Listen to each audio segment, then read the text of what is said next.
Hello दोस्तों, स्वागत है आपके अपने YouTube चैनल में। आशा करता हूँ आप सभी बढ़िया होंगे। तो आज हम 14वां चैप्टर करेंगे। क्लास 14 है आज। तो जिसने 13 क्लास से नहीं देखी है तो पीछे वीडियो में जाके देख सकते हो आप। तो आज 14वीं क्लास है। कूलिंग एंड लुब्रिकेशन सिस्टम के MCQ क्वेश्चन करेंगे। ये भी बिल्कुल इंपॉर्टेंट चैप्टर है, तो इसको भी जरूर देख के जाएं। तो क्वेश्चन 1 है, डीजल इंजनों में ऊष्मा का निर्माण होता है, इनमें से कौन सा इस कथन से संबंधित है? तो इसका आंसर है, डीजल इंजन में दहन के फलस्वरूप ऊष्मा उत्पन्न होती है। ऑप्शन बी इसका सही है। अगला क्वेश्चन है, इंजन का तापमान सामान्य रहना चाहिए, इस कथन से क्या आशय है? तो शीतलन प्रणाली कूलिंग सिस्टम का प्रयोग करके इंजन का तापमान सामान्य बनाया जाता है। अगला क्वेश्चन है, ऊष्मा के संचरण की वह प्रक्रिया जिसमें वस्तु के कण अपने स्थान नहीं हटते डैश कहलाती है। तो वो क्या कहलाती है? चालन कहलाती है।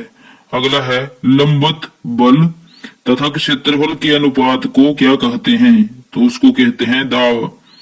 अगला है, ऊष्मा के कारण इंजन के भागों के डैश में वृद्धि होती है।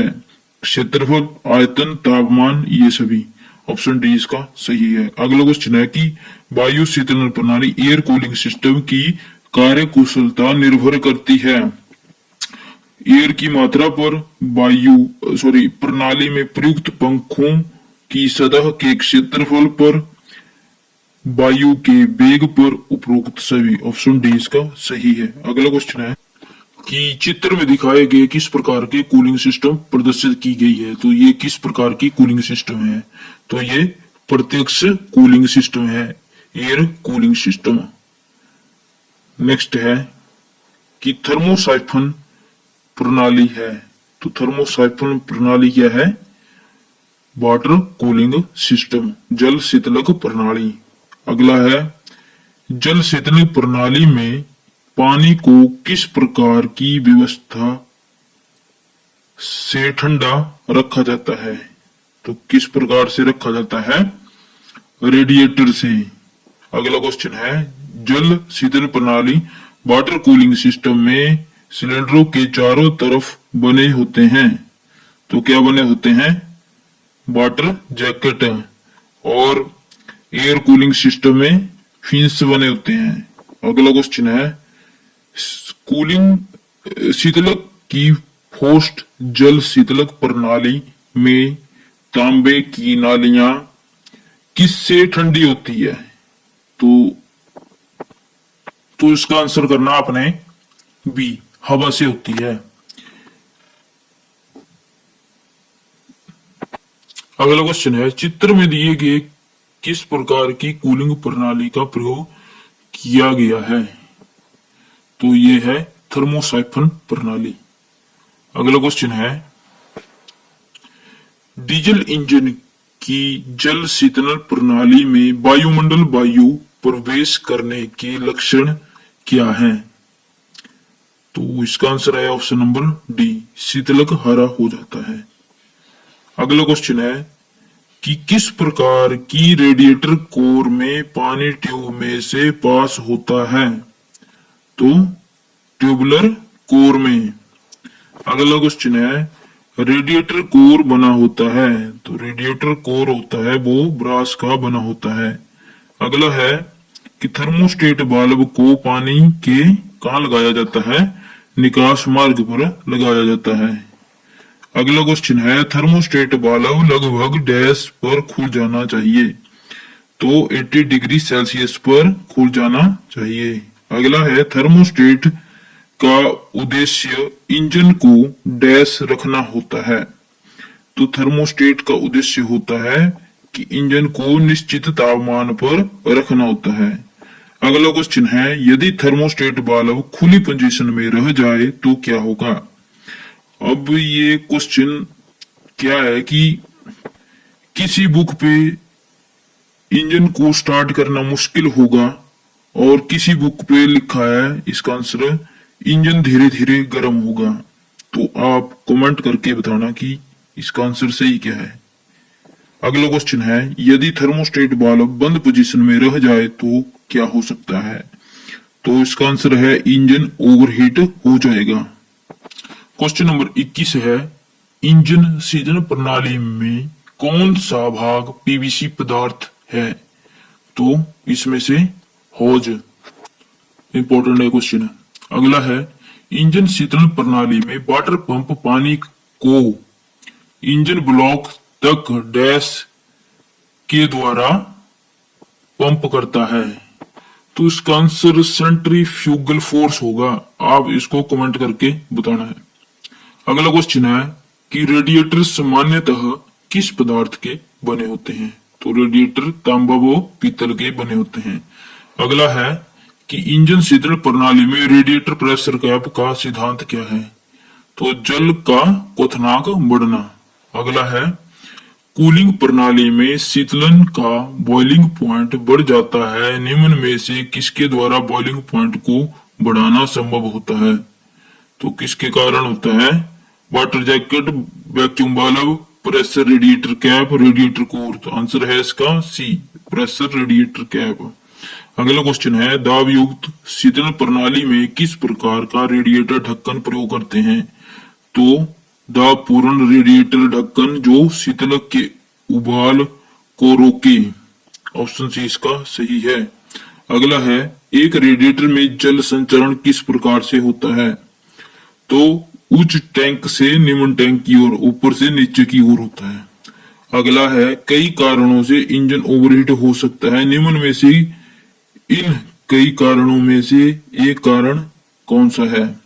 तो इसमें है रेडिएटर कोरों का बंद होना। दिए गए चित्र में किस प्रकार के तापमान इंडिकेटर का प्रयोग किया गया है? तो इसमें बताना है। तो ये है यांत्रिक टाइप तापमान इंडिकेटर। अगला क्वेश्चन है, बेरिंग घर्षण में कमी करने हेतु पतली परत प्रदान करने वाले पदार्थों को क्या कहते हैं? तो उनको क्या कहते हैं? लुब्रिकेशन। अगला है, स्नेहक का मुख्य कार्य है। तो स्नेहक लुब्रिकेशन का मुख्य कार्य होता है कि दो मैचिंग पार्ट्स के बीच के घर्षण को कम करना। अगला क्वेश्चन है, स्नेहकों को किस प्रकार वर्गीकृत किया गया है? द्रवीय, अर्धठोसीय, ठोस, उपरोक्त सभी। ऑप्शन डी इसका सही है। अगला है, चर्बी का तेल, खनिज तेल, वनस्पति तेल किस स्नेहक की श्रेणी में आते हैं? तो ये सारे द्रवीय श्रेणी में आते हैं। अगला है, निम्न में से कौन सा द्रवीय स्नेहक अधिक तापमान पर भी स्थायी रहता है? तो वो है खनिज तेल। अगला है, ये तेल मोमीय अथवा नैफ्थायुक्त होते हैं।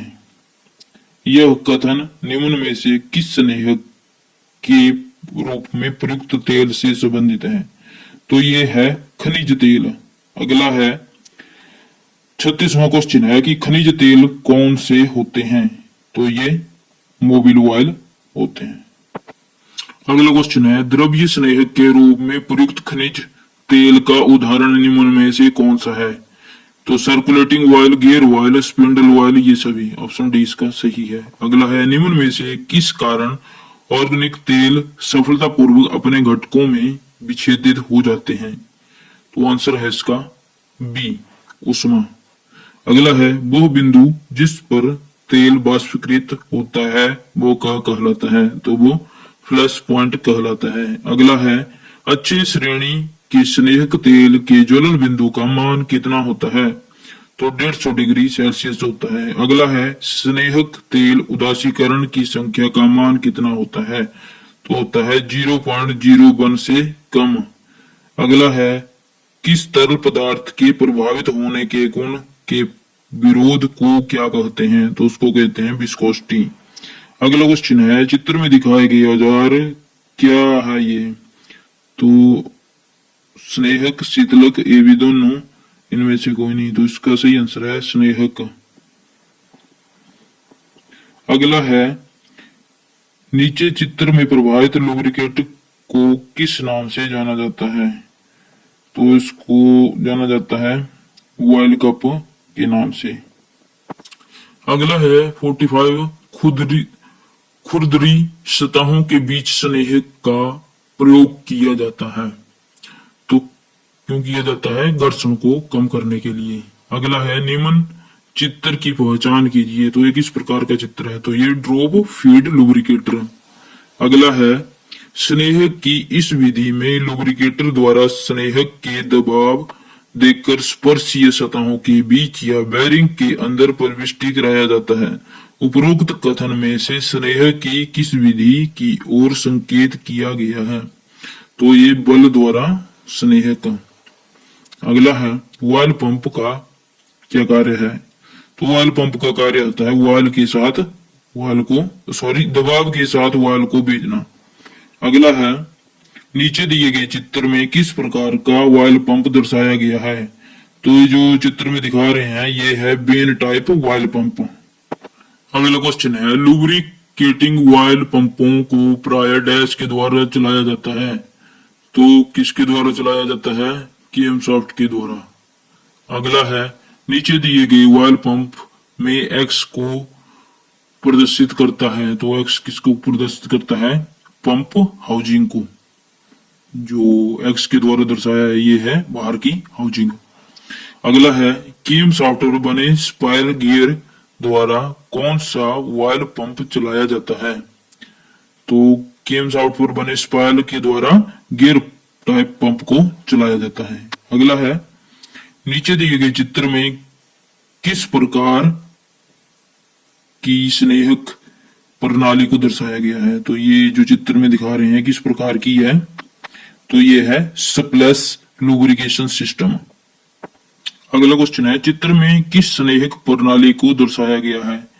तो ये है रिंग स्नेहक। अगला क्वेश्चन है पेट्रोल या मिक्स्ड स्नेहक प्रणाली में पेट्रोल और तेल का अनुपात होता है। तो कितना होता है? 20:1। अगला है आधुनिक कारों में स्नेहक प्रणाली में वायल किससे बदला जाता है? तो परिवर्तित किए जाने वाला फिल्टर। अगला है नीचे दिए गए चित्र में किस प्रकार के स्नेहक प्रणाली का प्रयोग किया गया है? तो ये किस प्रकार की स्नेह है? तो ये है फुल फ्लो प्रणाली। अगला क्वेश्चन है 58 कि नीचे दिए गए वायल फिल्टर में एक्स किसको प्रदर्शित करता है? तो एक्स जो दर्शा रहा है ये किसको दर्शा रहा है? तो ये स्पिंडल को दर्शा रहा है। अगला क्वेश्चन है कि वायल के स्तर को जांचने के लिए प्रयोग करते हैं। तो वायल के स्तर को जांचने के लिए डीप स्टिक का प्रयोग करते हैं। अगला है लुब्रिकेशन वायल को किसके द्वारा ठंडा किया जाता है? तो लुब्रिकेशन वायल को वायल कूलर के द्वारा ठंडा किया जाता है। अगला है वायल संप में से दूषित गैसों को बाहर निकालने के लिए कौन सी व्यवस्था की जाती है? तो क्रैंक केस ऑप्शन डी इसका सही आंसर है, क्रैंक केस वेंटिलेशन। अगला है वायल प्रेशर रिलीफ वाल्व किससे खुलता है? तो oil pressure relief valve oil के दबाव से खुलता है। अगला है स्नेहक प्रणाली में प्रेशर रिलीफ वाल्व का इंजन में क्या कार्य है? तो ये क्या करता है? वायल प्रेशर को लिमिट में करना। ऑप्शन सी इसका सही है। अगला है last question, two stroke engine में लुब्रिकेशन के लिए कौन सी व्यवस्था की जाती है?